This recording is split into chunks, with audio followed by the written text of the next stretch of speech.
I have some great HOA stories for you today, and you're going to love that title story too. Here's our first one. Surprise HOA with updates posted by Happy Away from People. I bought my home in July 2022 in Kentucky. It's a home in a neighborhood and it was built 15 years ago.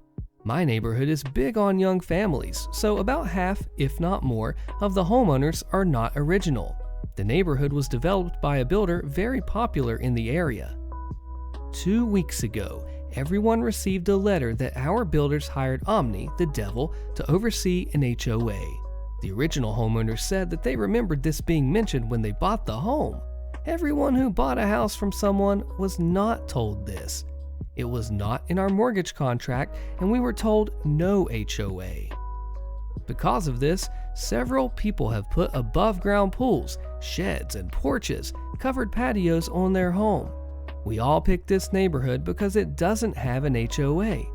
Now inspections are about to start and we will get an annual fee. How is this legal? What can we do? Our neighborhood is so upset that we're trying to work together. First update, I've spoken to our agent who talked to Clear Title. Our HOA is not on our deed, nor the previous owners. They said that it could be on the master deed that the developer still has, but it usually is never needed in a closing, so it's never given unless special requests are made. I have a copy of our deed. Our next step is to discuss with the lawyer specializing in HOAs. We have proof that it was not disclosed to us and the previous owners signed documents stating there are no HOAs. We are also not the only home in this situation. Our neighbors are experiencing the same frustrations. None of us have been asked to voluntarily join the HOA or to help establish one. The next update. This is not our first home purchase. Our previous home had an HOA. We signed documents and it was included in our closing. That is what I mean when I said our contract. Secondly, our agent is one of the top in the area, and she certainly didn't sell all the homes in our neighborhood. This is something not disclosed to multiple buyers over multiple years. It was a selling point of the neighborhood. People in my neighborhood have all been working together since the letter came to get answers. Tonight, we got some. The master deed and the covenants mentioning the HOA exist. The covenant was filed in 2014. There is no timeline. The title company did not do diligent work and they let half the neighborhood know. What does this mean? I don't know. The wording on the covenant says that anyone who purchases a deed in the neighborhood is automatically a member of the association. Automatically. That's some BS right there. Luckily, our house hasn't had any huge additions in our yard. My neighbor is elderly and just saved all his money working out of retirement, cutting corners to purchase and install a very large shed to do his hobby work. My other neighbors purchased a home with an above-ground pool and deck and shed already installed. This is gonna get nasty and expensive for my neighbors. I wish I knew how to upload redacted documents to show you guys the ridiculousness of this situation. I wish there was better buyer protection, and I feel like the best chance now is to get on the board when we can and to solve it. Unfortunately, Omni and my builder are notorious for staying stuck in the stage of HOA established and handing it off to the neighborhood. It may be years. The newest update. I've now spoken with Omni. Here's what I've learned. They believe the HOA was kicked into high gear because a neighbor or two has been complaining about a boat or RV. She couldn't say, but said it was made a priority in inspections. It's always a Karen over a silly thing. And there had been a secret board all along. It's been employees of the builder. The builder has 55 more houses to build. They plan to release the HOA to residents when it nears completion. No one, not even the builder, has a date for that. This builder has been mentioned in comments below, and the builder was supposed to maintain the common spaces since the building began. The common space is our entrance. A resident mentioned a playground and a pool was promised. Several older residents came forward to say that they have been doing the maintenance. There are no plans to have an HOA meeting with residents, despite me requesting one. All correspondence will be done individually by letter, email, or phone. Our neighboring neighborhood heard our issues and offered their HOA's lawyer's name to help us.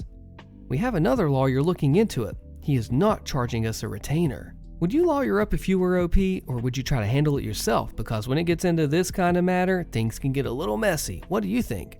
Management company bought, auto pay canceled, late payments due, posted by JJR92 with updates in the comments. Apparently, in February of this year, the management company that runs my HOA was bought.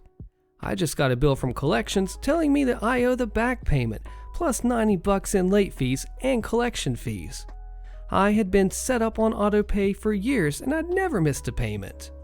As soon as I got that, I contacted the new management company and offered to immediately pay all the back payments, but requested for the late fees to be waived. The phone call went very poorly, and I was informed that there was no way for the late fees to be waived, and the only options were pay the assessments, collection fees, and late fee, or hire an attorney. Yes, she jumped straight to an attorney when I asked if there was any other option. She said that all the statements were posted to the online profile and were mailed out. I didn't know the online profile had changed from our old one, and I don't think I missed any mail. I'm pretty good at opening important mail. Also, they had my email on file, and I can confirm that I was never notified by email. When I asked for any sort of confirmation that they were sent via snail mail, she said, "It's not my responsibility to prove that to you. It's your responsibility to make sure your dues are paid." I have a Facebook account that I only check it once every year or so, but I knew that our community has a pretty active Facebook group. After that call, I went on the group and I did a search for the new management company name. Horror stories all the way down. I paid the fees mainly because I don't have the time or money to fight over a $90 fee. So I'm mostly here to rant, but any suggestions would be appreciated. First update. OP says, "Thanks a ton for the advice. I already paid the fees because I was pushing up to that date that they were going to put a lien on the house. I know, probably more scare tactics, but they worked. I also found out that the board already voted to drop them and we're hiring a new management company. So while paying the late fee sucked, it's motivated me to get more involved. I'm going to start attending all the meetings I can, and there's an open seat that I might consider trying to get on. I can take an informal poll in our Facebook group. The rep on the phone said, when I asked for evidence, that they sent previous notices, so 90% of homes got them, but you just randomly didn't?" To which I replied, "Well, why did 10% of the homes not get them?" I think she was maybe just trying to make a point, but maybe it's an actual number that she didn't just pull out of thin air. Next update from OP says, "Well, the board is replacing the company. This new management company bought the old one. I think the board is handling it well with replacing them. It just seems like it's taking some time. I was on a call a few weeks ago when they were presenting new management companies. They seem to be doing a decent job. Yeah, my neighbor just stepped down from being in the board. Super nice guy, but with another change in management companies and trying to fill 2 board seats, I want to give them some time. As I said in another comment, this has made me want to get more involved and possibly try to get on the board. I just have 2 small kids and one on the way, so time is valuable right now, but seeing how bad this can turn so quickly has been a motivation. I almost had a lien placed and more. And they may have been sent, I can't really verify, but they did have my banking information, and I know I didn't get any email about it, which I also know they had on file. As I said in another comment, the buck stops with me. I just personally don't feel like they made a good faith effort to remit payment, and when I called to try to make it right, there was zero working with me. What have I gotten myself into? Currently in inspection period for a new home in the HOA, posted by HOA Rogue. I've been looking for a house in Miami for the last year. I finally found an amazing house. The price was a bit high, but the house is 15 minutes from my work, it's large, and almost exactly what I wanted. The one negative: it's in an HOA. But this is simply a small gated community of 8 houses. The seller's broker said there aren't that many rules. The main point of the HOA is to maintain the gate, and the HOA hires gardeners to maintain all the front yard. All for a few $100 a year. It doesn't sound like the horror stories that I read on Reddit daily. So, our offer gets accepted, and my lawyer asked for the bylaws of the HOA while we are in the inspection period. After a few days, we get the amendments. But this isn't the main paperwork that we need. It takes 8 more days until we can finally get the primary HOA paperwork. We have no idea why it would take this long. The bylaws, in my opinion, well, aren't that bad.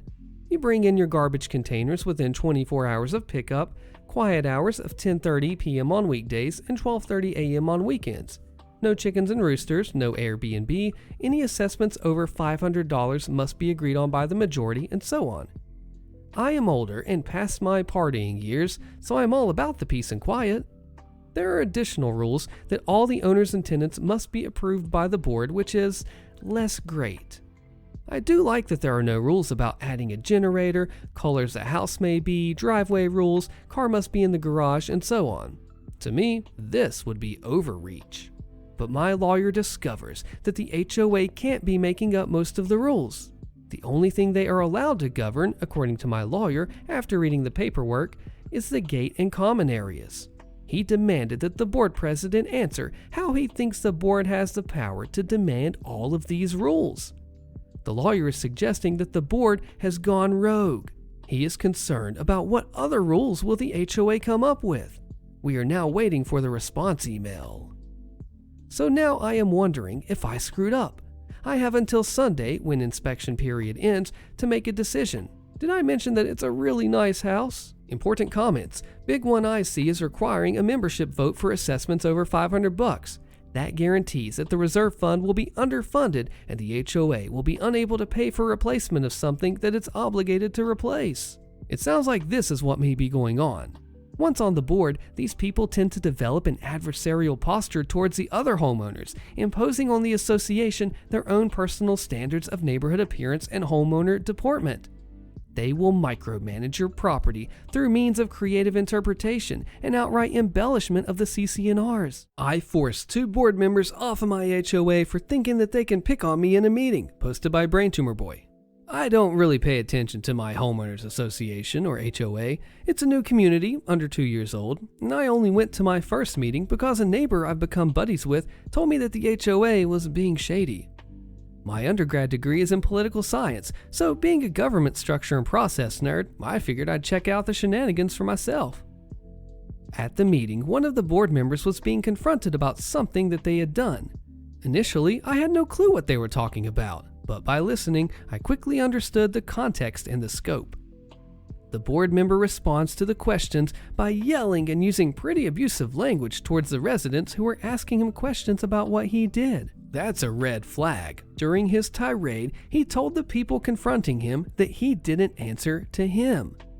Second board member chimed in saying that we were powerless and repeats the "we don't have to answer to you." Second red flag. I'd had enough.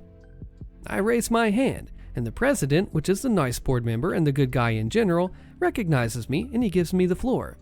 Since it's my first time there, the fight paused and it got quiet. It was kind of weird. I simply but clearly told the 2 jerk board members that, in fact, we are the only people that they answer to in this role. The first jerk board member didn't like that and instantly threw abusive behavior towards me and started to try to bully me. Now, I'm a sleeping bear. I don't mess with anyone, but if someone messes with me, I make it my mission to let them know I can be the bigger jerk. After his response to me, another resident said to him, "We've lost faith in you. You should step down." The board member replied, "I've lost faith in you," which made absolutely no sense. A second resident said basically to step down or we'll recall you. The board member said, "You'll have to force me off." I then said, "Well, that's what we'll freaking do then, fine." In the next few days, I analyzed my state's HOA laws and my HOA's articles of incorporation, bylaws, and covenants. I realized the election of the 2 jerk board members was completely against the bylaws.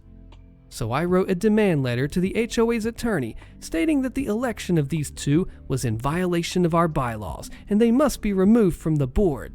The attorney agreed with my analysis and the 2 members were forced off of the board. Anticlimactic, but go government structure and process nerds.